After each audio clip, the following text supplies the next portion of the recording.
Supreme court ने नैब तरमीम case बराह रास्त नशर न करने से मुताल्लिक़ तहरीरी फैसला जारी कर दिया है। दरख्वास्त में जवाब पेश किया गया कि केस की अदालती कार्रवाई बराह रास्त नशर न करना इम्तियाजी सलूक है। हुक्मनामे में लिखा गया है, ये भी लिखा गया कि KP हुकूमत का जवाज़ हक़ाइक़ से मुनाफी है। बहुत कम मुकदमात की कार्रवाई बराह रास्त दिखाई गई, कुछ मुकदमात की बराह रास्त नशरियात दिखाई गई, बाद में नशरियात रोकी गई।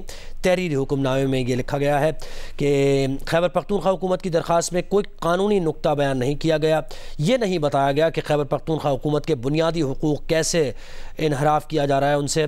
बराह रास्त नशरियात दिखाने की खैबर पख्तूनख्वा हुकूमत की दरख्वास्त मुस्तरद की जाती है। अब्दुल क़य्यूम सिद्दीकी ने हमें ज्वाइन किया, डिटेल्स दीजिएगा तहरीरी हुक्मनामे से मुताल्लिक़। जी हाँ, सुप्रीम कोर्ट ऑफ पाकिस्तान ने नैब तरमीम केस में खैबर पख्तूनख्वा हुकूमत की जानिब से लाइव स्ट्रीमिंग की जो दरख्वास्त थी उसका मुस्तरद करने का तहरीरी फैसला जारी कर दिया है। सुप्रीम कोर्ट ऑफ पाकिस्तान के 5 रुकनी लाज़मी बेंच ने 4-21 जो अक्सरियत से ये दरख्वास्त मुस्तरद की थी। तफसीली फैसले के अंदर कहा है कि खैबर पख्तूनख्वा हुकूमत की जानिब से सिर्फ एक वाहिद वजह बताई गई कि इम्तियाजी सलूक ना हो, इसलिए जो है वो इस मुकदमे की लाइव स्ट्रीमिंग जो है वो की जाए। अदालत ने इसमें लिखा है कि जो लाइव स्ट्रीमिंग की सहूलत है वो कब से शुरू हुई और मकसद ट्रांसपेरेंसी शो करना था, और दूसरा ये कि मिसरिपोर्ट ना हो सके, और दूसरा प्रोफेशनल वकला की जानिब से कि किस तरह से अदालतें काम करती हैं उसके हवाले से आवाम की आगाही थी। लेकिन खैबर पख्तूनख्वा हुकूमत जो है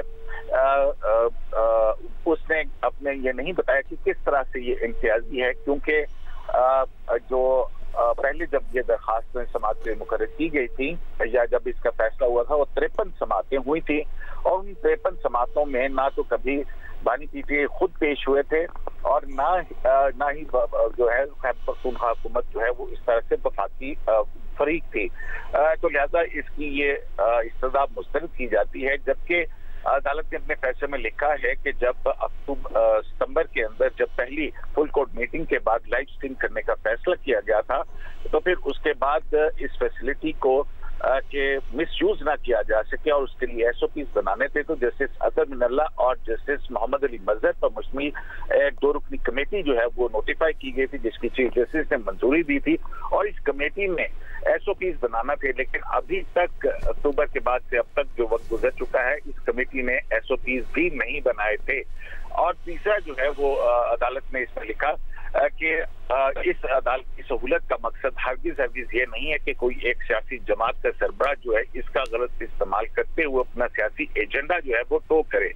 और अदालत ने कहा कि अदालत के इस खदशे का फिर बाद इजहार भी हुआ, जिसमें मिस्टर न्याजी का लफ्ज इस्तेमाल किया। उन्होंने इमरान अहमद खान न्याजी को मिस्टर न्याजी जो है उन्होंने अदालती इख्तिताम के ऊपर जो बातें की वो एक इस तरह से थी, ने इस बात को जाहिर किया कि इस फैसिलिटी को यूज करके अपना सियासी एजेंडा जो है वो आगे बढ़ाना था, जिसमें उन्होंने जुडिशल कमीशन बनाने की और दीगर दरखास्तें जो कि नैब तरमीम के सामने पेश ही नहीं थी उनके हवाले से गुफ्तगू की। तो अदालत ने अपने इस तहरीरी हुक्म के अंदर ये करार दिया है कि हम मेरिट्स के ऊपर खैबर पख्तूनख्वा हुकूमत जो है उसकी इस दरखास्त को मुस्तरद करते हैं, जबकि जस्टिस अतर मिनल्ला जो है उन्होंने इस फैसले से इख्तिलाफ किया। जी बहुत शुक्रिया अब्दुल क़य्यूम सिद्दीकी।